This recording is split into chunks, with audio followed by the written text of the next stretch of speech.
Thank you for the invitation. I'm glad to be here. I thank you for your patience as well. And so this is what I'm going to talk about. My name is Sama Szemerey-a, and I'm an architect and urbanist. I'm one of the founders and currently the director of content at TEH, Hungarian Contemporary Architecture Center, and I usually work in what I used to say at the boundaries of technology, creative industries, and the built environment. So what we're doing and what I'm doing personally is usually in that context, and the stuff that I'm going to talk about is usually being in this context, but I think it has relevance in a broader sense as well. So this session, I'll have a fairly brief talk, about half an hour or so, maybe less, 20 minutes or half an hour. But since we have time, even though the train was late, I hope that we'll have some time to either go into an in-depth discussion session, which I think should be much more interesting than just me talking, or even a small workshop, although I don't see enough space for that. So I hope that we'll have a vivid discussion. But what I wanted to talk about is how we can, or how we did, in my experience, and how we can reframe cultural activities. TEH, Contemporary Architecture Center, Hungarian Contemporary Architecture Center is a dominantly cultural organization, and we have existed for 15 years, which is, in fact, quite an accomplishment, I think, for an NGO to actually not only survive, but even grow in a 15-year period. And we have learned a lot of lessons, and one of the key lessons there is how we see ourselves as a cultural player. So this is what I'm going to talk about. I'm going to talk about status and how we understand culture. Is it a luxury item? Is it something that, how do we finance that based on how we understand culture? Is it even accountable? If we support culture, how does culture spend our money or sponsors' money? Does it have any significance? Is it important how they spend it? Does it have any meaning? I'm going to talk about some methods. How can we actually attach methods to this kind of accountability? Can we measure the impact of culture somehow? Does it make sense? And then I hope we'll be talking a lot about design, about how we can design impact, or should we design impact? Should we design goals with cultural activities? Should they be goal-driven or not?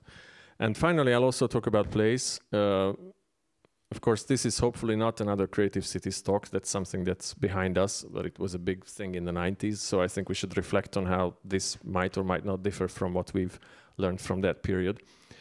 So let's get into it. I'm sure many of you experienced last week's big global pandemonium, which was the 6-hour blackout of Facebook and everything else. Now, there's actually a website, I don't know if you've seen this, which has an economic method. It's called the cost of shutdown tool, which applies actual economics to calculate the cost of shutdowns. So I made a rough estimate at the world impact of Facebook, Instagram, and WhatsApp down for 6 hours, and that's roughly $1 billion. Which might be surprising. Actually, I did the calculation for Slovakia as well. It's a bit more than $1 million. So a 6-hour period of blackout of, US-based social media companies. And I think it's really interesting. I mean, to ask the question, we are behind or in the middle of already 1.5 years of a pandemic, where among many other things, for several months, cultural institutions have been closed. We had to close for more than 6 months as well. We are severely restricting our activities and the public interfaces. We are very serious about that, and I think many theaters and all sorts of cultural institutions and organizations are doing the same. Is there a way to put a number to that? What's the impact of 9 months, 12 months of shutdown of culture? Financially. If we have such an easy tool to calculate that you actually go to a public website and put in 3 points of data and then you get a number, which is of course an estimate and it's more of a symbol than an actual meaningful thing, but still it makes things realistic and accountable in many ways. It makes them actionable. Such as, let me show you something which is like a completely different context, completely different scale, but it's the same logic. This is data from a single sensor of bike traffic that was installed by the Hungarian Cyclist Club in 2010 on one of the boulevards in downtown Budapest.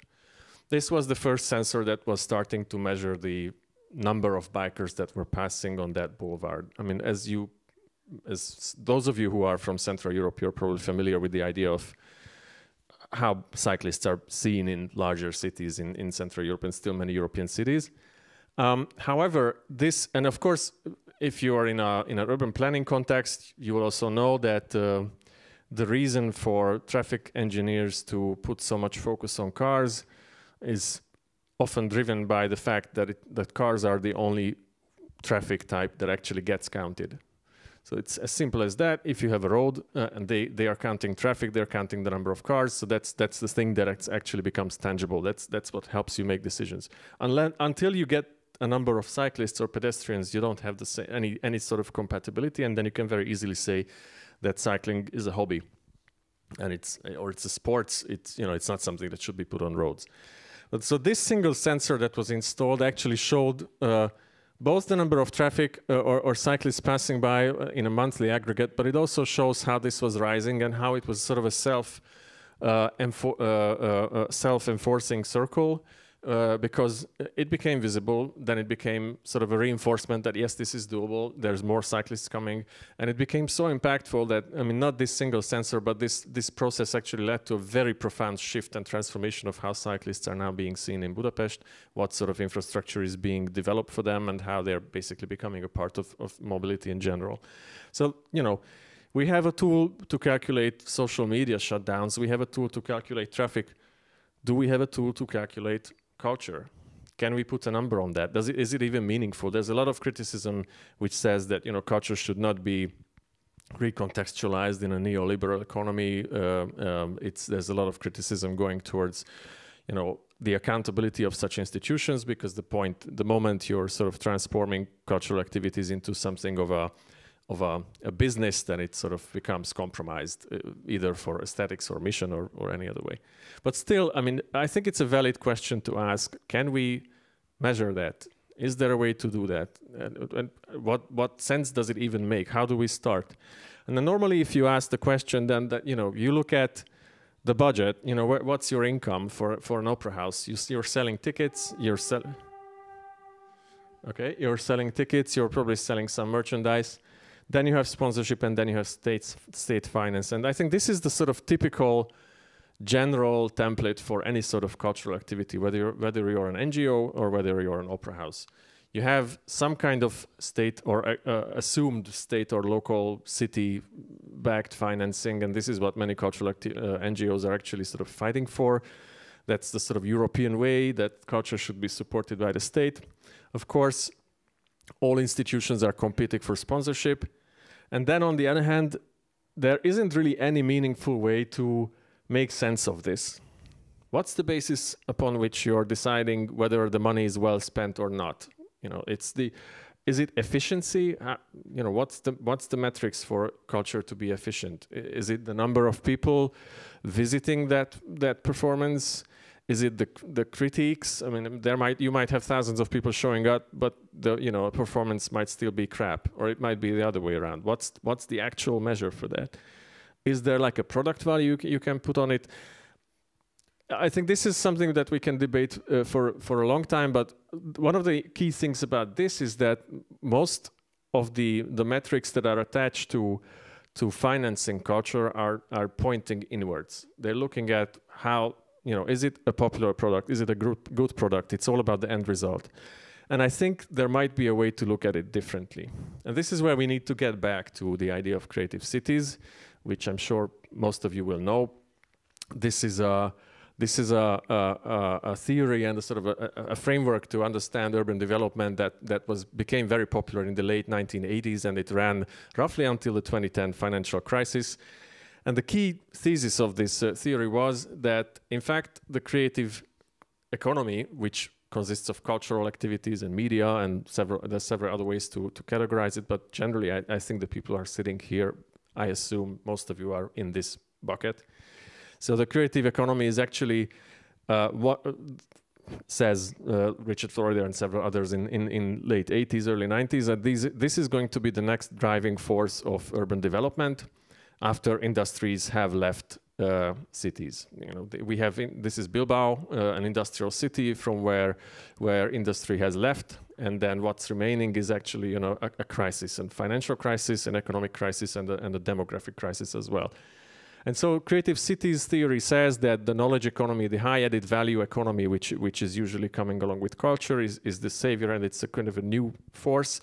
And the way to drive this economy is to have large investments, creative economy related investments in these cities, such as the Guggenheim Bilbao, which was a very large investment indeed, and you know, several others followed, but this is the most famous example. And then these museums and these cultural institutions will actually attract a lot of others to come there. First of all, global tourism, and then that will attract a lot of other services and so on, restaurants, hotels, what have you. And this goes a long way, all the way to how media companies should be attracted in these neighborhoods, and you know, and so on and so forth. But I think the key issue there is that the general framework of creative cities really looked at a kind of a general idea of globalization, of global cities. So this was working mostly for global cities. The traffic, the knowledge transport, the economic interactions, and the communication and media and branding were all focusing on, you know, world scale. And you can always ask the question, like, okay, what happened to this guy here, like the barber shop on the corner? And I think this is where there's a lot of criticism that can be put towards the creative work. And in fact, Ford himself has criticized his own theory, saying that, in fact, I mean, it contributed to gentrification and sort of a destructive transformation of local economies, whatever that remained from there. So I think this is where we can depart from this point. And I'll want to tell you the story of Cake, because this is the story I know best, to tell you how we came to understand our role and how that changed with us, and how we see this kind of economic impact as a key role for us to go forward. So Cake was established in 2005. We opened in 2006, roughly 15 years ago, in an unused workshop building of a museum's backyard. And I think this is a very typical scenario for all cultural institutions. Most of you have been through that. We're actually sitting in such a space now. You have an unused building which is in some sort of condition, better or worse. You have some people coming in. Then you have the winter coming, so you have people sitting in jackets and coats in rooms and listening to lectures. And then you hope it's going to get better. You start looking for sponsors. You have some partnership. You organize an exhibition. That's what we did as well. This is a mission-driven thing. You don't think about finances. It's about self-exploitation. You contribute your free time, maybe your working time as well. And then you either get somewhere or don't get somewhere. For us, this was a brief period. We were kicked out of this building after roughly more than a year, although we had a contract for much longer. But luckily, we didn't start to invest very heavily into the development of the building. But still, it started a sort of a transformation for us where we meaning mostly architects and cultural managers and so on, who started this whole organization. First, of course, we had programs which were welcomed from elsewhere. So we had exhibitions coming in from institutions who did the exhibition. We had film festivals and lectures organized by others, or lectures done by visitors. But very quickly, we started to realize that actually we should and can produce our own stuff. So I think it was a major next step for us, which also coincided with the move. Once we were kicked out, we were already quite popular at the time. And we were very quickly approached by a private developer who was looking to tear down and reuse a post-war modernist office building and parking garage, which is like in the heart of Budapest, or it was in the heart of Budapest. But they knew they had still sort of 2 years ahead of them until that started. So they actually were approaching us, well, can you do something with this building? We know you have lost your previous venue. So for these 2 years, between 2008 and 2009, we actually became the largest architecture center of Europe, because we had more than 5,000 square meters and space, which is both a blessing and a major issue, because you have to fill that with something. So of course you can have a fancy opening party and everybody's there and we're very happy, but then you have to be there the next day too. So I think that really inspired us to start producing our own stuff. besides having international exhibitions, traveling there, and then basically sort of rejuvenating that building, which then stood for more than 10 years before it was torn down finally. But I think the next phase for Cake came when we shifted towards doing our own things and becoming one of the producers of the international cultural economy, if you will. And then we lost this building as well. And then for several years, we had just the production office in various locations. But I think that sort of push led us to start projects which were, of course, again, I'm talking about architectural context here in terms of culture. So all of you will have your own things, and I hope we'll be able to talk about that. But we already started working on projects which were looking at, okay, how does the city work? How is architecture understood? And this was our core mission. We wanted to talk about contemporary urban issues and architecture because nobody talked about that at the time. So we started projects like this one, which was looking at abandoned properties across the city. This is a crowd map. We did a sort of community-based mapping. We did with field work, and then we built several versions of this map over several years, which were putting out basically the first collection of first ground floor shop windows and shop fronts and ground floor properties that were empty and unused. And then we started to develop several programs around that. We tried to work with the city, with the city-owned properties. We established a festival which is called Open, where we approach owners and with those who we can agree, they open up their empty properties for a short period of time, and then they have some, someone coming in to use it, some kind of organization. And then we already at the time, we were trying to achieve long-term results. So we said that, okay, let's do this for a month, but let's also negotiate throughout this month with both the owners and the tenants of what would be a successful, workable, sustainable model of renting this property. So because for the owner, it's obviously good, even if they're not making sort of profit, but it's still being used by someone. So it's not losing its value. For those who are a core cultural organization, they get a steep discount and it can work. So in some few cases, that was actually successful. And then after, what's happening? Okay, so after 6 or 7 years, we actually, partly through this activity, we found an empty bank that became our venue, which we've been at now for I think 5 or 6 years. I'm not sure. Which we're using for several functions. We have exhibitions, we have conferences. It's a co-working space during the day. It's a very nice location. So I hope most of you will be able to come at some point. But the point I wanted to make is that this sort of vision of how we work with the city and talk about culture and do cultural activities got transformed in the process. And so our programs now, most of our programs are engaging with culture in this sort of productive way.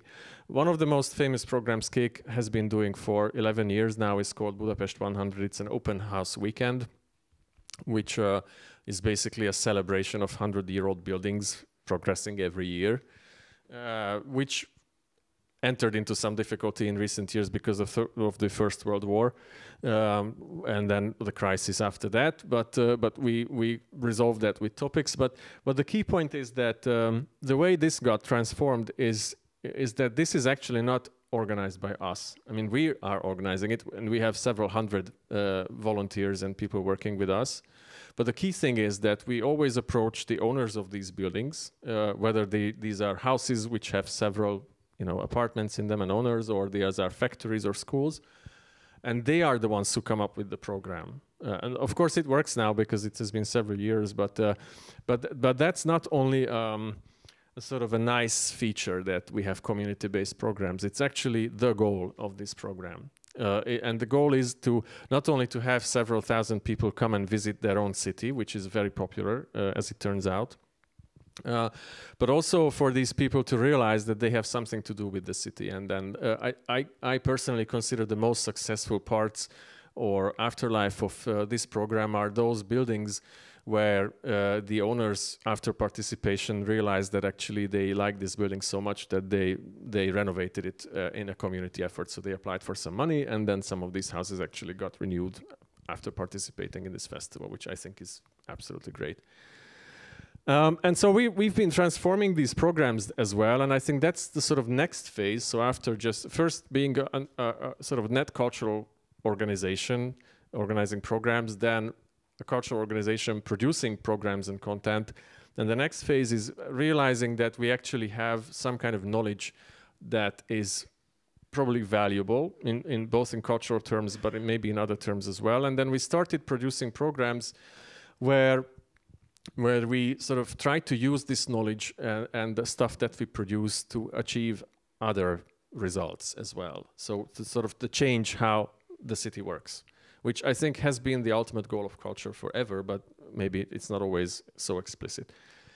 So this also means that we try to sort of transform our individual programs, of which there are many, into tools. So we're looking at our own projects now, even if, like this Budapest 100 Festival, as tools in a toolkit that we remix and expand, and then this is the toolkit that we use to produce new programs, such as this one, where we were looking at one of the largest brownfield sites of the whole country, basically in southern Budapest, which is a very peculiar location. I'm not going to go into that, but I'm happy to explain if anyone is interested. The point is, we for example, brought this Budapest 100 Festival as a tool to this several-year program.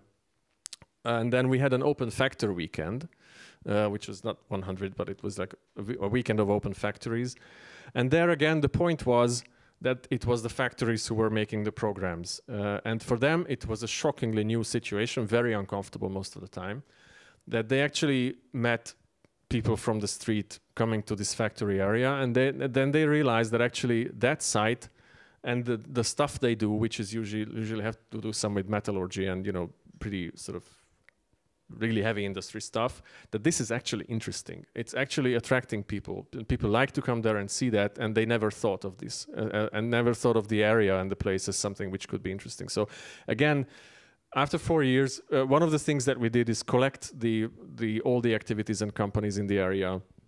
We were the first ones to make a complete comprehensive database of this place. Nobody knew, even the factories who were active in this area. It's very large. Nobody had any complete idea of what's going on there. We were the first ones to produce a map of actually what's happening there. Who are the owners? What are the activities? How can they possibly connect it into a meaningful cluster of activities and innovation? And then besides all of this was made kind of a public program in a fairly interesting situation. And then we were lucky enough to, and this is where I'm getting to the actual measurement, we were lucky enough to work on this project in an international program, which was called Shared Cities. And several partners were active from Slovakia, Czech Republic, Poland, and elsewhere too. And then one of the components that the consortium was doing is we had a very good expert, Tereza Rabová from the Czech Republic, who helped us develop a methodology to actually measure the economic impact and footprint of this program across all of these countries. But I just wanted to show you the results for this country, because I think it tells a lot about where this can be going. All of the stuff that I talked about up to now. So there were 2 organizations participating in this program from Hungary. This is the sort of the Hungarian framework within the whole project. And then we had a number of activities. We had a number of participants, which was actually quite high. And then this was the total budget for the whole 4-year program for the 2 organizations. And half of this budget was the European money that was coming from Creative Europe. So you should memorize like 130,000 euros. That's what we got. That was the start. And then all the visitor spending, and there are ways to measure that, was amounting to this amount. So there was a total spending which was spent by us making the program and the visitors of the programs up to 750,000 euros. And this is what's called a direct impact. Now, of course, all of the services that we bought, all of the installations that we produced, all of everything, the programs had second effects as well, because they were ordered by someone. Those people who were producing the catering, the theater performances, the everything, they had to build their installations, they had to pay their own expenses. They had their partnership. Oops, sorry. This is This is what's called, and other things, as an indirect impact, where you have like the secondary and tertiary spin-offs, and this is what's called an input-output method. And so the total output of this program was over €1,100,000, which is roughly 10 times as much as the European support that was coming in, the sponsorship money. And of course, the interesting point is, of course, taxes always. So we paid this much tax in the end, and we can also generate, we can calculate how many jobs were created throughout that. So to sum it up, we received €1 grant, and we made a total output of €8.4 of that. I don't think that's that bad from a cultural organization. So, and suddenly you have a perspective of yourself when you're asking for money from a sponsor, or when you're applying for a grant, with this number behind your back. So instead of saying, well, architecture is so important, it's not so much part of public life, of culture, and we are so clever, and we've been active for 15 years, so please give us some money so we can make a conference, or we can make an exhibition, because the Venice Biennale is so nice, and we are so good, and we can make an exhibition there, which we did, by the way. But this is a very different story from saying, well, we have all of this, and this is how much we can make from €1 grant. So if you're a private company, or if you're a state, and basically you're putting your money to us, this is how we're going to spend it. And you can also tell in your corporate report or in your report that this is how you put your money to work. And I think that's a very different story. And this is where I think all public or all cultural institutions and NGOs should be looking at themselves through this mirror, at least sometimes, or to understand, or just even to the point of understanding this, like, what are you doing? What are you actually doing with your money? Can you see the effects in total of what you're doing?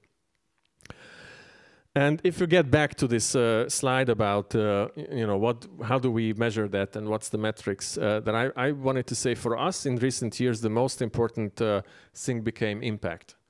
It's so important that actually it's on our sort of core values now. We have a couple of core values that we think that it's driving of where we want to go as an organization. But impact doesn't have to be financial. There's the sort of tangible part of that, which is about, how much money is being spent, how much money is returned, and so on. But there's sort of intangible parts to that. So what's happening to those who you work with? Can you influence the way you're working? Can you help them? And also, which is very important, how local can you be? The numbers that I showed previously are calculated on the national economy. It's a fairly simple model. Maybe Teresa wouldn't agree with me, but it looks like a simple model, but it's much more complicated to calculate your footprint locally. But this is where you can make assumptions, not necessarily based on financial output, but on what you want to achieve and how you work with your local partners, who you work with. So when you design a program, you also have to design, besides designing the money spent and the content of your program, it's really good to think about, where do you want this money to work? What do you want this money to do? Besides, having the lighting and the acoustics and everything in place. What are the new activities that you want to kickstart with that? Which it's not your activities, but someone else's activities. Can you think of anything that it helps others expand or achieve result? Can you think of anything that makes your neighborhood more resilient and meaningful and life better in your neighborhood, even if your mission is global? And in fact, the other thing which we did in this Shared Cities program was we worked with museums, because most museums tend to have very high-profile visions and programs. So they are the National Museum of something, which means they have no idea about what's happening in the next street, even though they have been there for more than 100 years. Like the National Museum and so on, and I think it's a fairly interesting proposal for these museums or cultural institutions to approach them and to try to help them understand what's happening in the next street and how they might be able to connect that without compromising their very high-profile vision and activities. And I wanted to bring you two case studies or examples. Rather, I wouldn't go into the details here again. One is from Bratislava, the other is from Budapest. They are fairly different, but I think they both point towards this direction.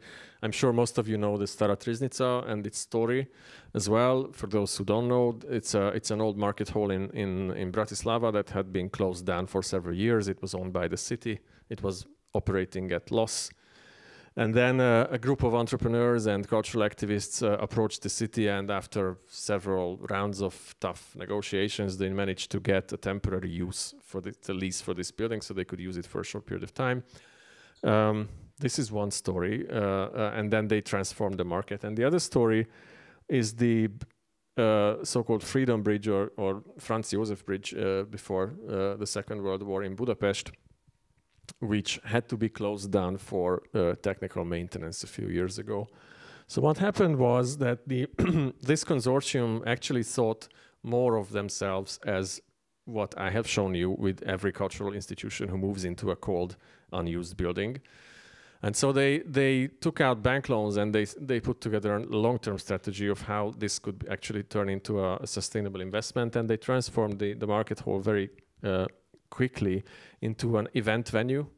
They reopened the market, which is also sort of, they had a very strong quality policy of, who's selling what and how do you support producers to have better quality, and how do you connect them with restaurants, some of whom were located in the same building, to buy the produce from those farmers who come in here. So it became actually a profitable operation, which was mixing for-profit and non-profit activities with an explicitly cultural vision.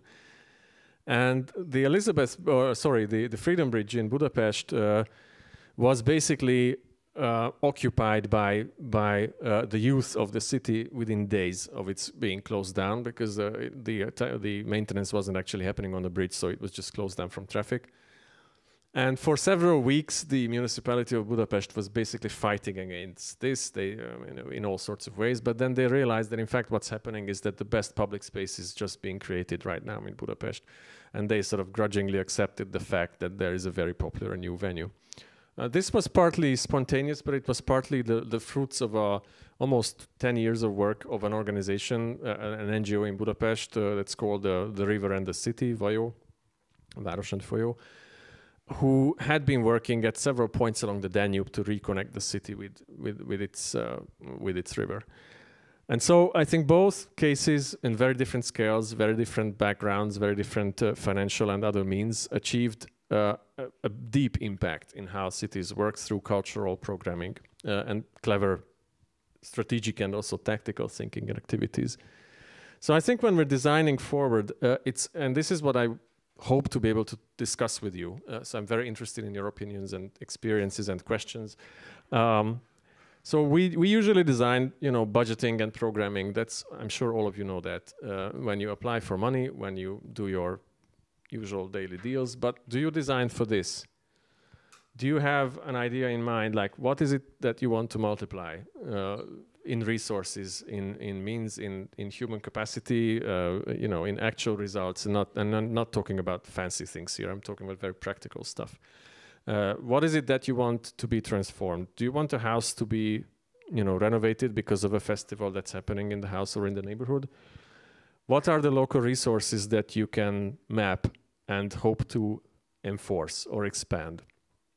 And finally, but really importantly, what are the methods that you're going to develop through that? If you're a cultural organization, even if you're producing exhibitions as a gallery or opera pieces as an opera, there is a method to doing that. And most cultural organizations don't formalize these methods. They don't reflect on how they're actually doing it. They achieve a certain level of efficiency, and I think efficiency is pretty much the only metric that they use. Like, how can we use the minimum of our very scarce resources to actually do something? Instead of that, or beyond that, I really suggest you should think about each of your programs, like what were you using and how? And can you develop that into a tool that can be multiplied, that can be handed over to others, that can be developed into a brand that you want others to pay for? Budapest 100 is now a brand that basically companies and districts and cities are competing for. We have too many people coming to us asking us to do this for them somewhere.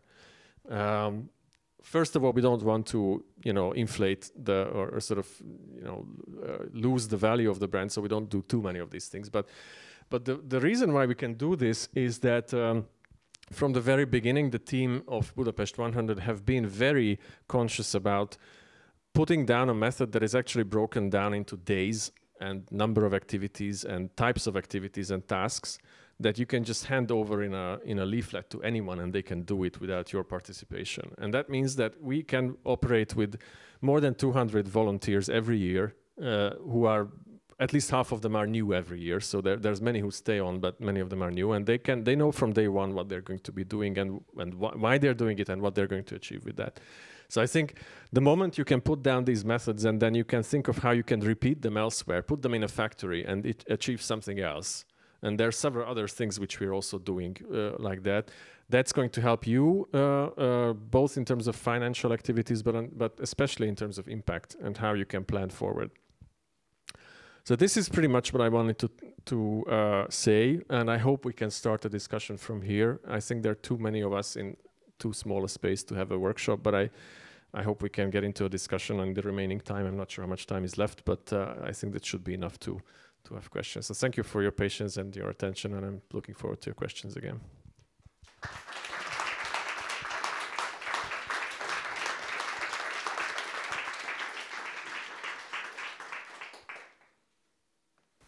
Hi, this was very, very interesting, very exciting. Is the model that you built to calculate and all the documentation available online that other people can take and use? One of the things that I was thinking that you was talking about this is that in a way what you're doing is basically you're talking the politicians' language. What's in it for them when you go and ask them for money, which I think is the right way to do it. And one of the things I've seen is, for instance, there was a couple of years ago, the Club Commission in Berlin made a study, exactly what does the clubbing in Berlin mean for the city? And they came up with 1.5 billion euros a year. Yeah, now it's cultural heritage in Berlin. I think it's protected. Yes, exactly. Techno is a cultural heritage there. Absolutely, but that's part of that discussion. So I think, but knowing how to do this is actually would be interesting. So is this available?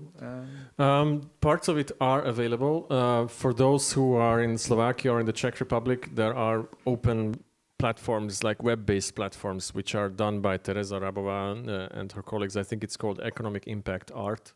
You should Google it. And then you can use those. And she developed these templates for us specifically on a country-by-country basis. Now, during the running time of the project, we shared it with everyone, and we're happy to share it now too, but we're not allowed or we're not authorized to hand it over for others to use. But I really encourage everyone to approach her. It's really good to work with her. I'm very glad about I think not only just to have done this, but to specifically to have learned all of this from her. So basically the templates are ready, I think, and the adaptation that has to be done, which includes a lot of work, and I'm absolutely not knowledgeable about that. Of course, there's a heavy calculation side, which includes a lot of local economic factors, taxes and all sorts of impacts, several hundred points of data that need to be updated and imported based on country by country. But it's, other than that, the general framework is and Teresa told me that it's a fairly well-known method of calculating. And of course, this is an estimate. Again, it's by no means any, very specific thing, but some parts of it are available openly. The description of the method is also available as a product of this Shared Cities program, so it's up online. You can Google it. There's a report on the economic performance, and it does describe the method. It doesn't have the calculations, but to some degree, it's available.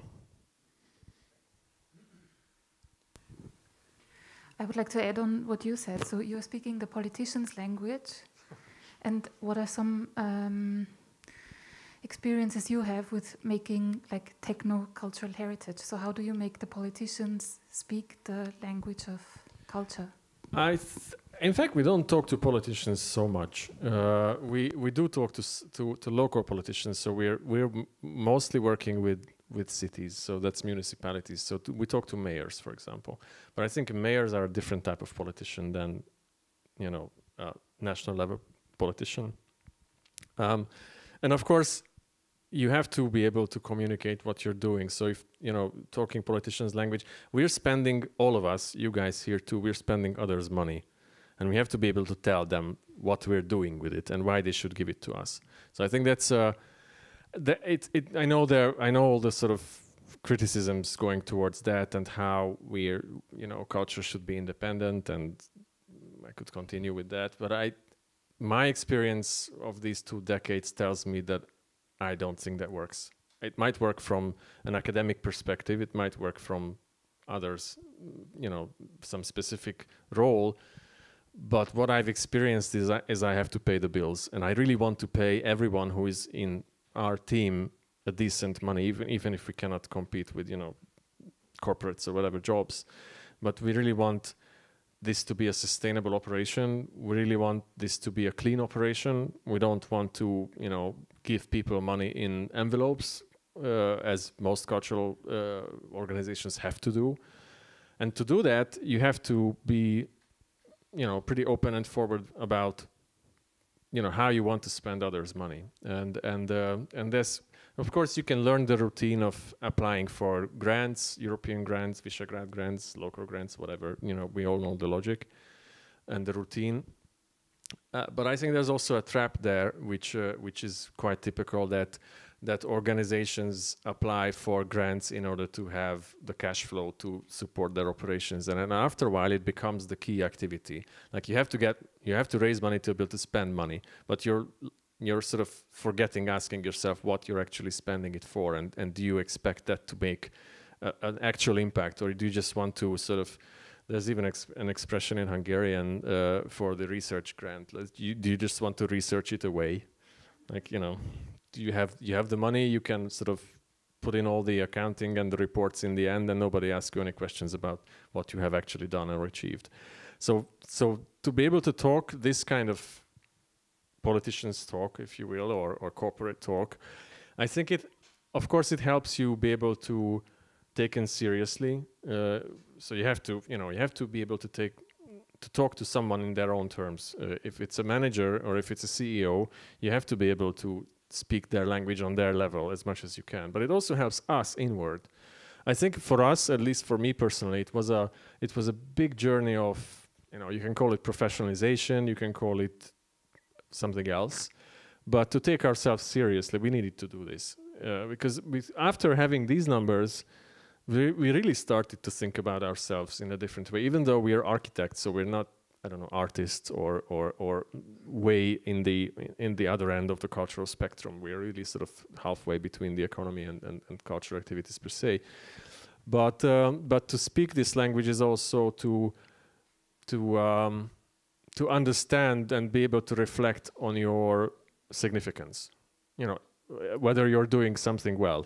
Then that's ultimately, I think this was my first question. So this point here is not so much about how can we put a number to what's happening here, but rather how can we understand if money is being spent well in this building.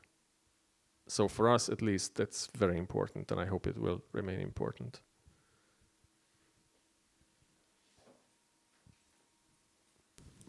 Hello, I'm Laco Ravec. We cooperate with Samu. I work also in Nova Cvernovka, but I work for Slovak NGO Punkt, that is in partnership now with KEK and adapting this economic model for their project Good Market in Bratislava. So we have from Teresa now the numbers. So I totally recommend to approach her because there is a lot of adaptation you need to do if you want to use the model, and especially in also the feed the model with your data and your inputs. It's not so easy as it sounds, and especially you need to start at least collecting the information about how much something costed, how many visitors you had, and sometimes we don't have this data, so we did a kind of simulation. But what I want to ask is, how do you measure non-economic impact? You said that it's important for you that this 100th festival is having some long-term effects and so on.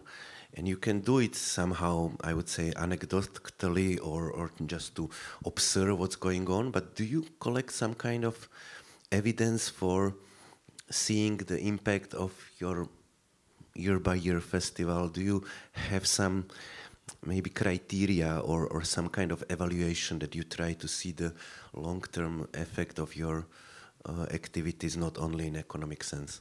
Thank you. That's an excellent question. And I don't have a satisfactory answer for you. So we're not so strict about that. So I'm also at some point I'm becoming skeptical of too much administration for projects. The point you made earlier on, just to reflect on that, I think is important because the moment you start using this tool or any other tool really, but we have this one, so this is our tool. Others have other tools. But the moment you start using this, you're not collecting data for reporting towards financing institutions. You're collecting data for yourself, and that's a major difference, I think, in investment and everything else. Now, as for these kind of intangible impacts, maybe this one. What we do now is we expect all projects, whether they are repeating or new projects, to tell us what they want to do. Maybe, and we hope that's enough for most. And of course, I don't think if a project cannot achieve its original goals, then it's a failure. But we have these 4 points now in CAKE, which sounds sort of a cliche just listed, but one is digitization. Maybe it's interesting because of the data collection. So we're very consciously trying to import data and digital tools into cultural activities. So this is a geospatial database, for example. And I don't think many cultural organizations are very sort of data happy in that sense, or IT happy, but they should be, even an opera building, not only for the stage technology, but to understand who the audience is, how they communicate, how they approach your building, where should you be in the city to get to your audience, and that's all data driven now. So digitization is one. Sustainability is the other one, which is, blah. So I don't even want to get into that, but there are some points where we are actually serious about that. Participation and communities is the third one, which is basically the DNA of CAKE, and the fourth one is impact. So we expect all of our projects, when they're making the project proposal, to reflect on these 4 points and tell us how they want to engage them. And it's totally okay to say no. I mean, we're not interested in sustainability in this project. That's fine, but then tell me. So I think it's at this point, it's only about reflecting on that and having an idea about it, and that seems to be enough for now. I'm not sure we will have more. Maybe we will. Maybe it's in some projects we can have more of a. Maybe, okay, I totally understand that, at least to identify it at the beginning. But do you look at the end if you achieved it, or do you reflect on how much you were? Some projects do. You have to know that the large projects of CAKE are very independent. So we're a very flat organization. These teams which are running our largest programs, such as Budapest 100 or the Architecture Film Festival, or I could mention some others as well. These are teams which have sometimes up to 10 people in them who are working full-time throughout the whole year, but they're working on this exclusively. Some are in the back office, some are not even CAKE members, but they work or contribute. So they work very independently, and they report to us. And some projects actually measure impact. So Budapest 100 have their own metrics about how many people visited, how many houses. Of course, they know how many houses participated, but how the owners felt after. So they are doing interviews, I think, about the actual experience for the other stakeholders too. The film festival also has some sort of this kind of questionnaires. We did feedback sheets with the Chapel project, so this industrial area project. So we're doing that. It's not very systematic at this point, and I'm not sure it will be, but we're thinking about it. I'm Eric from Amsterdam, from Melkweg, Milky Way. 15 years ago, the 4 biggest cultural venues in Amsterdam, of which we were one, got the idea that the city was thinking, you're doing so well, you don't need our subsidies so much anymore. We had about 2.5 million visitors each year combined. So we started to do a survey on this multiplying effect of each spent euro in subsidy, what it would be in the city. And we found, in our case, I think it was about 6 And for the classic Concertgebouw with nearly 1 million visitors on its own, 12. So let's say it was 9. It was a nice report. We put it in the drawer. It was all the time jumping up and down to be shown. But we never were cut in subsidies, so it was not necessary to show the report. But I always wondered, and I wonder if you came across this question, if you would show it, the city might say, nice, 9 multiplying effect. But if we would spend this €1 in public transport, in the harbor, in whatever, the multiplying effect would be maybe 15 or 20. What are you talking about? Yeah, that's a very good point. The brief answer is we're quite lucky because we don't really get money from the city. Unless they're sort of commissioning us to do a project. So Budapest 100 does get money from the city because it's also considered by the city of Budapest and some of the districts as sort of their program in a way. Maybe my colleague there in the back can reflect on that too. But I think it's a really good point, and I'm not sure I have, again, a satisfactory answer here because we haven't been using this for so long. So we haven't... I think what I would try to do, and I'm not sure how I will do it, but I would have to think about that, is to get back to culture. So culture not as the creative economy thing, which is in direct competition with what you just said, like in transportation, and basically a line in the annual budget, and then you're looking at your returns on investment. But these sort of intangible values of culture, when you can say, you addressed this many million people who had, and then you can look at, what else did they do because of participating in cultural programs and not because of participating in public transport. Maybe that would help develop some ideas of how this can be measured, and maybe that would also reflect on your point about how do you make some kind of qualitative look at what's happening. But I think it would be an interesting thing. Because I was never studying these economic things, but I understood that this input-output model is something very used in business. And it's known that the automotive industry has the highest, maybe, or industry as such has the highest multiplying effect. But it could mean that, okay, let's just support industry. And but I think with culture, we can, or my argumentation would be that it has some economical impact, and beside that, it has many other invisible effects. Like quality of life, all that sort of thing. So when you look at this here, or when I could show you any of the other slides with cultural activities in cities, and this cannot be understood on financial terms only. 2 points there in the back.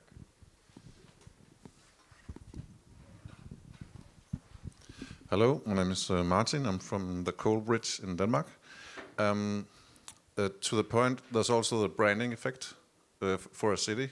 So normally, the city, when they brand the city, they use photos, images like this of your place, and not the public transport that often.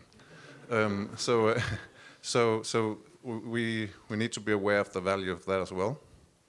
And following up on that, I know in Denmark, and maybe that goes for other countries as well, but some of the tourist organizations actually can help you do these figures, the return on investment budgeting, because they sometimes can help with those calculations. So that might be a place to search for that. Yeah, I'm Gabriel from a venue in Belgium, musical venue. I think the multiplying effect, you talked about, is really high with culture as compared with, for example, steel industry. In Belgium, we had, well, I think it's a European figure, by the way. The multiplying effect when you use public money, for example, inside the steel industry in Belgium, was much lower than the one you get, the return money-wise you get from culture. So we wouldn't have to be shy about that, I think. But of course, there are also, as you said, intangible effects which are really, really important too, and like well-being of the population. Because if you use public transportation to go to nowhere because there are no events, doesn't make sense, does it? Yeah, these are good points, and let me reflect to each one. First, maybe starting with this last point. In this project, that's the closest we got to industry, I think, in many ways, from a sort of architectural and urban heritage point of view. This is a heritage area, so it's 120 or 30-year-old area with a lot of buildings. A lot of industry has sort of stretching back to that era. And I think when you look at these multipliers in industry or entrepreneurship, you have to ask exactly what are the non-tangible effects. Because if you put in €1 in the industry, I don't think anyone expects effects other than industrial output. So you would assume that this would help the companies get bigger and more profitable, and I don't know. But of course, you can ask the question, why should I put money into an entrepreneur for them to survive? But then you can ask the question, does it generate any kind of meaningful output for the city or for the location? In this case, we talked a lot about heritage. I'm not going to go into it, but I think one of the key factors of understanding this area, which, by the way, still has a lot of industrial activity, so it's not a brownfield in a sense that it's been abandoned. It's a very active area. But we can relevantly ask the question, how should this be understood as heritage? And if it is a heritage of knowledge, of skills, and of links with the district around it, how can that be meaningfully, put to work? Which it's not put to work right now. So I think that's the industry. And let me just quickly get to the other one. I'm sorry, I'm sort of losing. Your comment was about. Yes, I know what I wanted to say to that. Sorry. So, what we found, and maybe that's a point to your comment as well, is that it's very important to make a distinction of who you're talking to. And throughout these years, our points of contact with, for example, the city or with some companies have changed. And first we went to, let's say, the cultural vice mayor. Can you support us from your, drawer of cultural money? And then it became someone else. And then now we've been, in fact, approached by the Budapest brand company for sort of financial exchange. And sometimes by chief architects or urban development institutes or offices who work like departments. That's the word I'm looking for. So I think it's very important for you as or for us as a cultural organization to decide who you want to talk to, because you're going to get to very different results. If you want to go into CSR and sponsorship, that's a very different deal than going into partnership with someone with different expectations and different scales. And I think even if it's a very hardcore cultural activity as classical music concerts and what have you, I think it's a relevant choice to make. So whether you're talking to the tourism board or whether you're talking to the city branding or whoever else, you're picking your targets and your fights and your scales there. I think it's an important thing to reflect upon. Yeah, thank you. I'm Thorsten from Moritzbastei in Leipzig, Germany. And one of the first questions that you pointed out in the beginning of your presentation is culture luxury and how we can deal with that. And I think we got a good reality test the last 1.5 years. And maybe some of you got the feeling that the culture is luxury because it was closed down very quickly, and that was something that politicians or politician decision maker thought it was affordable not to have, because the most important things were health system and stuff like this in the situation, and we were struggling a lot in about this point to say culture is not luxury, it's necessarily for societies, and so I completely agree with you. And you took the good example of the Berlin Music Commission and their club study. Someone mentioned that economic figures help you to show how valuable culture is in that way, but it doesn't help you in the situation. It didn't help us in the situation that we had 1.5 years now in the pandemic, because we tried to play this card and say, look at how important the economic factors of culture are for our country and for our economy, but it doesn't help us so far to get the attention or the value that we thought we should have in a society. So I think what I want to say is, I think it's really important to speak this language and to know about what you're doing and which economic impacts you have with your work or with our work as a cultural activists or actors. But on the other hand, it's still quite necessary to find ways to show what we talked about the last minutes about, the quality of what we are doing, what it means to society and the quality of life or quality of living or civilization and stuff like that. Because if someone find a way to measure that and to convince politicians that this is really as important as economic figures, then it would be a great, great in fact, in recent years, this sort of quality of life indexes have been extremely popular as political talking points. So The Economist and several other media have this sort of, which is the best city to live in sort of things, which is very questionable. In my other hat, I work in a similar area and as a professional, and I have a lot of issues with that, but that's the point of connection there, maybe. I would actually be interested in everyone's perspective on that or others' perspectives, because we had so this last year and a half for us was a very weird period. In fact, we had more work than we, I think, had pretty much ever before, and we were actually expanding throughout this period. So now we have new colleagues, and I think that throughout this year and a half there were sort of different phases, and in several phases what we experienced is that people are willing to pay more for culture than they had been before. So what they took for granted before, they were actually happy to pay for from their homes if it was available remotely in some way or another, streaming mostly. And that was an interesting experience. And now in media and in elsewhere, at least in Hungary, this kind of pay for your consumption model is becoming increasingly general and accepted for other necessities as well.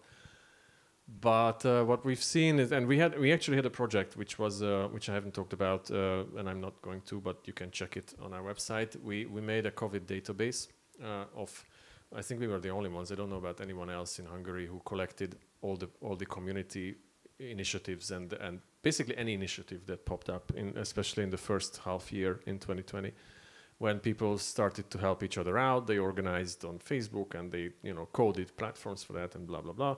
And then we have a collection of several hundred of these initiatives, and many of these were actually cultural. That's the point I wanted to get to. All of a sudden, many theaters, orchestras, companies, others who were active in culture figured out that they can actually stream stuff. They have an archive that they make available. And in fact, there was an abundance of cultural programs throughout this period. It was just that people became kind of worn away. And I think the reason why people stopped watching operas every evening is because they just got, there was too much anxiety on other fronts. But basically, it wasn't about these things not being available. And I'm really curious of how you went through this, or how you're in this right now, because it's still happening. Because for us, it was a very two-sided thing. So we had to close. Several programs had to be pushed. And then it also meant that when we had a period of opening, we had to do everything at once, which is an extreme strain on our resources. But still, we feel that the ground is shifting, but it's not shifting in one direction, but in several directions at the same time. Maybe you had something else to say too, but I'm not sure. Oh no, okay. That was just what I wanted to add to the discussion.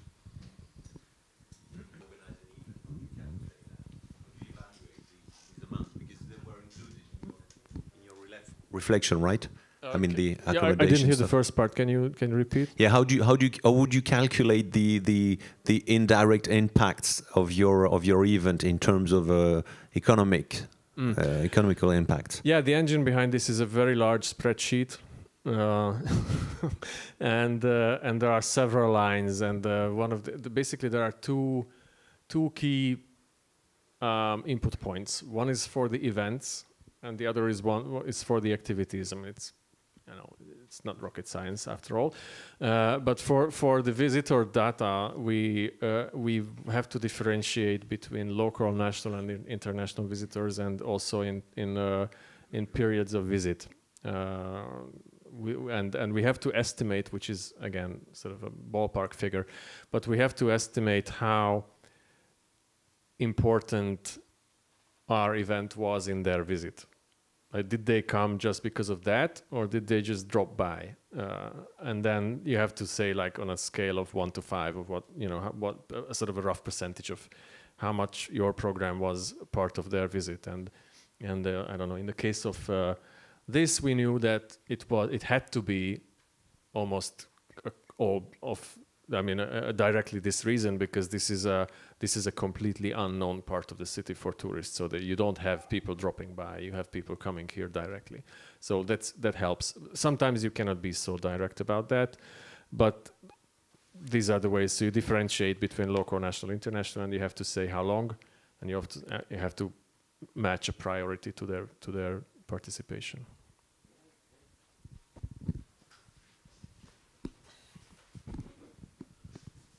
We just finished this feeding, and so there are 2 inputs. One is your own budget, and you also have to structure it, how much were salaries, how much were some materials, and these have pretty fixed formulas from other sectors. So every kind of like spending has a little bit different indirect effects. Some have higher, and so. And also with the visitors, we also did an estimation, which is not good. You can be even more concrete, asking visitors how much they spend, but on transport, on coffee, on stuff, let's say, and also every item has a little different. Yeah, I mean these are sort of standard econometrics figures. So these are, I think, available in charts probably, or in templates for economists when they make these models. So this is the stuff that's outside of our expertise. It's just that we saw the complete chart as well. And it's not something specific for culture, really. It's something that it's general econometrics. But you need to have a data.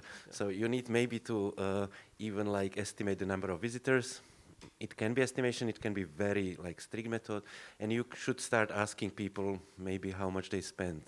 They won't be able to tell you, but I mean, how much you spend on transport, you know, does a monthly ticket count, or how much of it counts? So it's again, these are, you know, it goes all the ways, but I think it's more about the magnitude. That's for us, it wasn't like the, I don't know, 8.4. It was, wow, it's like, you know, 5 times at least. So that was a surprise.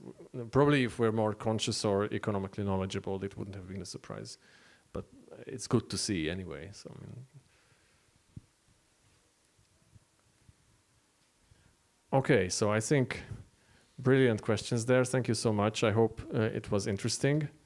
I hope you do this, or will be doing this. If you have anything more to ask, or if you're interested in what we're doing, this is a website that's under construction, but it still works.